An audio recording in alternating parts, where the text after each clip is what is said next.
Hi Chuck, how are you? I'm doing wonderful, and especially now that I just received my Essential Live Songbook DVD, and it's kind of been playing nonstop in the background. It's a great thing about DVD, you can not only listen, but you can watch.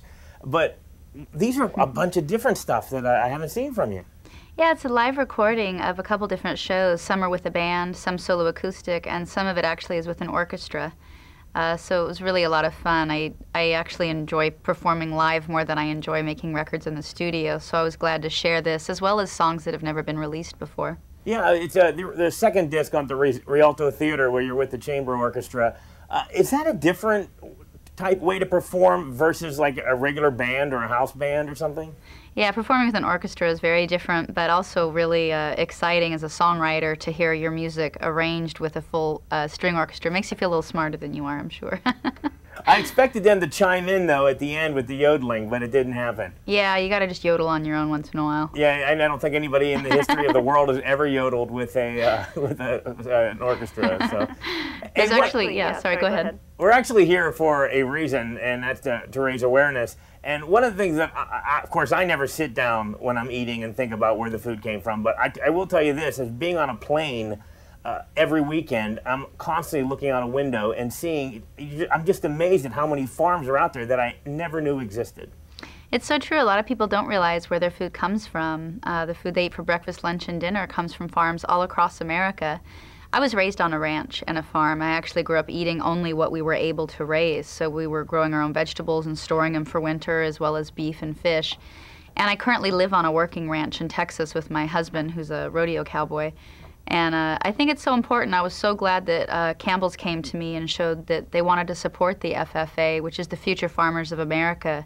It's a really important thing that people know where their food comes from, as well as support this next generation of farming. I know Campbell only uses the best products.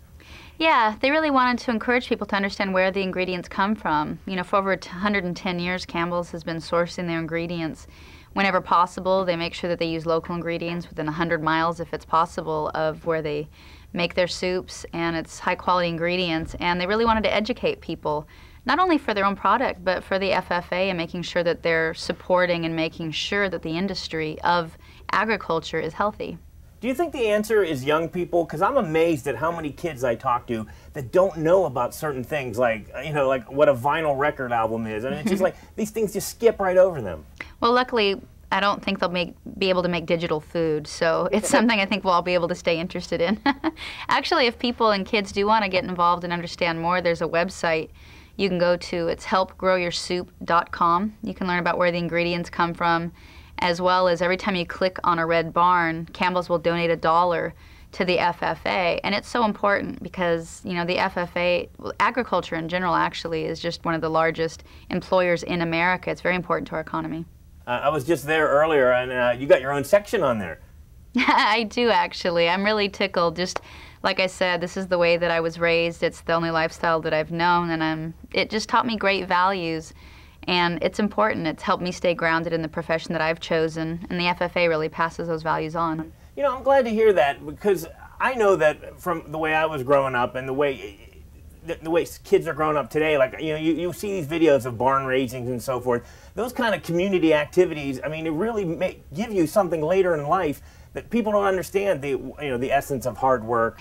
Yeah, I think we need to learn those values, and it's never too early to start. I think that me having responsibilities, being responsible for living animals, knowing they were depending on me to take care of them, it gave me a sort of maturity that helped, especially in the industry that I'm in.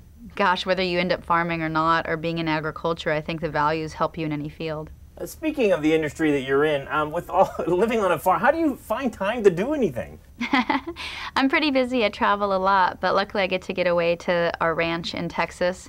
It's a working ranch. We run beef cows, and it's just the best. You know, one day we'll be doctoring a calf, and the next day we'll be at, you know, on a red carpet at the Oscars. Why aren't you acting anymore? I mean, impressive debut, Ang Lee of all people, and then you just don't act anymore. You know, it was hard for me to find time to have a life and 2 careers, so I sort of let go of acting, stayed focused on music and writing songs. I have a new country album that's out right now. I just put out a double DVD of a live recording of music a sort of songbook, and I'm just having fun with music. If acting comes up, I'll do that here and there, but I didn't want to just live in LA and go on auditions all the time. I wanted to get back to the ranch. I'm assuming your core fan base had no problem with you switching over to country. Yeah, for me it's always been about storytelling and lyrics. I write everything that I sing, and that's what I've continued to do. Country is really the ultimate format to be a storyteller and be a songwriter. I actually haven't really had to change. What do the farmhands think of Jewel as being their boss? Well, it's Ty, my husband, so That's it? we don't have many farmhands. Oh, no. Well, when you say farm, I'm thinking of, Jewel's on a ranch with 100 people roping cattle and so forth. Well, a ranch, we do. I help brand the calves. We help work them every spring and fall. I grew up on a working ranch as well, so it was something I'm pretty accustomed to. And then everybody gets together. It's what's great about ranches and farms. All your neighbors get together when you need, hay put up or things like that. All right, so how about I'll let you plug the website one more time? Go to helpgrowyoursoup.com, click on the red barn. Campbell's will donate $1 to the FFA. Thank you, Jewel. Thanks.